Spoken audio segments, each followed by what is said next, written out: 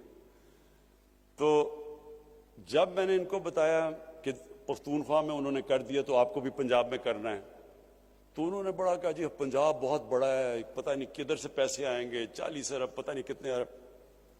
تو میں نے ان کو تب بھی یہ سمجھایا کہ دیکھیں، یہ آپ جب ایک غریب انسان کو، جب ان کے پاس ہیلتھ کارڈ آئے گا غریب گھرانے کے اندر، ہو سکتا ہے ان کو علاج نہ ہی کروانا پڑے، لیکن ان کو جب کانفیڈنس ہوگا کہ اگر ہمیں کوئی ہمارے گھر میں بیماری ہوتی ہے تو ہم صرف گورنمنٹ ہاسپٹل نہیں، ہیلتھ کارڈ کی وجہ سے کسی بھی ہسپتال میں جا کے اپنا علاج کروا سکتے ہیں.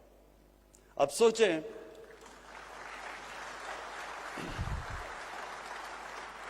پہلے تو سوچیں کتنی بڑی نعمت ہے ہمارے عام لوگوں کے پاس، دہاڑی دار کے پاس، مزدوروں کے پاس، غریب لوگوں کے پاس، بیواؤں کے پاس، جب ان کے پاس ہیلتھ کارڈ ہو. دوسرا، یہ میرا ایمان ہے کہ اللہ کی برکت آتی ہے. آج شوکت خانم، آپ مجھے بتائیں کہ کون سوچ رہا تھا کہ 70 کروڑ میں ہاسپٹل بنتا ہے اور سالانہ جو صرف غریب مریضوں کا خسارہ ہوتا ہے، غریب مریضوں کے کینسر کے مفت علاج کا خسارہ شوکت خانم کا وہ 6 سے 8 ارب روپیہ ہے. 800 کروڑ روپیہ ہے جو کہ ہاسپٹل 70 کروڑ میں بناتا ہے سالانہ غریب کا علاج. یہ ہم نہیں کر رہے، یہ اللہ کی برکت آتی ہے. وہ غریب کی آواز سنتا ہے. جب تکلیف میں انسان ہوتا ہے، جب بیمار ہوتا ہے، اس کی اللہ آواز سنتا ہے. میرا یہ ایمان ہے کہ انشاءاللہ آپ فیزز میں کریں. ڈاکٹر صاحبہ، پہلے فیز میں جو بالکل کمزور طبقہ ہے اس کا علاج شروع کریں، ان کو ہیلتھ کارڈ دیں. سیکنڈ فیز اور اس میں بیواؤں کو انکلوڈ کریں. اس میں یہ ہماری جو ٹرانسویسٹائٹ کمیونٹی ہے ان کو انکلوڈ کریں. سب کو، ہر کمزور طبقے کو آپ اس کے اندر انکلوڈ کریں. اور اس کے بعد پھر ہم اوپر جائیں گے اور انشاءاللہ سارے پنجاب کے اندر 1 سال تک سارے پنجاب کو آپ کور کریں، تاکہ ہر پنجاب میں ہر شہری کے پاس ہو ہیلتھ کارڈ. اسے کم از کم پتا ہو کہ سٹیٹ ہمارے ساتھ کھڑی ہے، مشکل وقت میں سٹیٹ میری مدد کریے، میرے پاس کارڈ ہے. اور اس سے میں ایک اور بھی آپ کو چیز بتا دوں، اس سے سارا جو ہمارا آئیڈیا ہے ہیلتھ سسٹم کا، جو ہم پورا ایک ہیلتھ سسٹم نیا لانا چاہتے ہیں، یہ سارا پنجاب کا اور کے پی کا ہیلتھ سسٹم بدل جائے گا. وہ کیسے؟ جب ہیلتھ کارڈ میں لوگوں کے پاس وہ جا کے کہیں بھی جا کے علاج کروا سکیں گے تو اس سے نئے ہاسپٹلز بنیں گے، لوگ ہاسپٹلز بنائیں گے، دیہاتوں میں ہاسپٹل بنائیں گے. اس وقت کیونکہ وہ سمجھتے ہیں کہ دیہاتوں میں لوگوں کے پاس پیسہ نہیں ہے، کوئی ہاسپٹل نہیں بناتا. لیکن جب ایک لوگوں کے پاس ہیلتھ کارڈ آ جائے گا تو وہ کہیں بھی جا کے علاج کروا سکتے ہیں. تو اس اور پھر ہم پرائیویٹ ہاسپٹل کو، اب پرائیویٹ سیکٹر کو انکریج کر رہے ہیں. کوئی بھی ایکوپمنٹ جو پاکستان میں نہیں بنتی، اگر ہاسپٹل کے لیے امپورٹ کرنا چاہتے ہیں وہ ڈیوٹی فری آئے گی. پھر اب زمین، میں نے کہا ہے کہ جو بھی اوقاف کی زمین ہے، بڑی زمین پڑی ہوئی ہے، ان کے اوپر قبضے بھی ہو رہے ہیں. اور پھر یہ جو ایویکیو ٹرسٹ کی زمین ہے، یہ بھی بڑی زمین پڑی ہوئی ہے، ان کے بھی قبضے ہو رہے ہیں. ان سب زمینوں پہ ہم بڑے کنسیشنل ریٹس کے اوپر ہم ہاسپٹل بنانے کے لیے ان کو کنسیشنل ریٹس پہ زمین بیچیں گے تاکہ وہ ہاسپٹل بنا سکیں. تو ہیلتھ کارڈ کے ساتھ ان کو انکریج کریں گے پرائیویٹ سیکٹر کو. اس سے سارے پاکستان میں انشاءاللہ ہمارا ہیلتھ سسٹم پھیلے گا. اور اس سے اور ساتھ ساتھ جو ڈاکٹر فیصل نے کہا، پی ایم سی کی جو ریفارمز کی ہیں، ہم اپنے ڈاکٹرز کی سٹینڈرڈز مینٹین کریں گے. ہم اپنی نرسز کی سٹینڈرڈز، یہ جو P M C Pakistan medical commission ہوگی، یہ سارا ایک انٹرنیشنل بیسٹ پریکٹسز جو دنیا میں ہیں وہ اڈاپٹ کیا ہم نے. اور اس سے صرف یہ کہ ہمارے ڈاکٹرز اور ان کی سٹینڈرڈ ہوں، کیونکہ ایک وقت پہ پاکستان کے ڈاکٹرز ساری دنیا میں جاتے تھے. اس کے بعد کافی پرابلمز آئی ہیں ہماری. اب وہ اپنے علیحدہ ٹیسٹ کرتے ہیں, وہ سمجھتے ہیں کہ ہمارے ڈاکٹرز کی وہ کوالٹی نہیں, تو ان کی کوالٹی پھر ریز کرنے کے لیے اور سارے پھر ہیلتھ پروفیشنلز کے لیے. اور پھر جو انہوں نے بات کی ڈاکٹر فیصل نے کہ جو ڈرگز ہماری جو تھا ڈرگ ریگولیٹری اتھارٹی جو تھی, اس میں بڑے پرابلمز ہیں. یہ ایک بڑا اس کی وجہ سے ہماری جو فارما انڈسٹری ہے وہ بڑی نہیں ہے. ہندوستان میں غالباً 40 ارب ڈالر کی ایکسپورٹ ہے. 40 ارب ڈالر کی ہندوستان ایکسپورٹ کرتا ہے اپنی میڈیسنز. اس کے مقابلے میں پاکستان کی نہ ہونے کی ایکسپورٹس ہے, حالانکہ یہاں بہت پوٹینشیل ہے. تو ہم نے فیصلہ کیا ہے کہ اپنی فارما انڈسٹری کو پورا انسینٹیوائز کریں گے, ان کی مدد کریں گے, اور تاکہ یہ جو دوائیوں کی قیمتیں نیچے آئیں. جتنی ہماری فارما انڈسٹری بڑھتی جائے گی, اکانومیز آف اسکیل آئیں گی ہماری دوائیوں کی, انشاءاللہ آگے جا کے کوالٹی بھی ہوگی اور قیمتیں بھی کم ہوں گی. یہ ساری ریفارمز ہم کر رہے ہیں. آخر میں آپ سب کو جو لاسٹ پیغام دینا چاہتا ہوں وہ یہ ہے کہ دیکھیں, آپ کا بہت بڑا رول ہے. آپ نے یہ یاد رکھنا ہے کہ جدھر بھی دنیا میں آپ چلے جائیں, خاص طور پہ اب مغربی دنیا میں, یہ جو آپ کا جو پاکستان ہے, اس کو ایک عظیم ملک بننا ضروری ہے. اب تک ہماری جو پڑھے لکھے لوگ تھے وہ سمجھتے تھے, ڈاکٹر کمیونٹی بھی, اور بڑی تکڑی ہماری پاکستان کی ڈاکٹرز کمیونٹی ہے امریکہ کے اندر اور یورپ میں بھی, لیکن امریکہ میں خاص طور پہ جو نارتھ امریکن پاکستانی فزیشنز ہیں, میرا ان سے بڑا انٹریکشن ہے, وہ بڑی پاورفل کمیونٹی ہے. لیکن جو میں حالات دیکھ رہا ہوں اسلاموفوبیا کے, جو بھی فرانس میں ہوا ہے, اور میں نے آج سارے مسلمان ملکوں کے جو ہیڈز آف اسٹیٹس ہیں ان سب کو میں نے آج خط لکھا ہے کہ ہمیں ساروں کو مل کے مغرب کو بتانا چاہیے کہ نبی صلی اللہ علیہ وسلم کی ہمارے دلوں میں کیا جگہ ہے, کتنا پیار اور عقیدہ ان سے. تو کتنی ہمیں تکلیف ہوتی ہے جب یہ اس طرح کی ان کے اوپر کارٹونز یا کچھ بھی کرتے ہیں, تو یہ مسلمانوں کو کتنی تکلیف ہوتی ہے.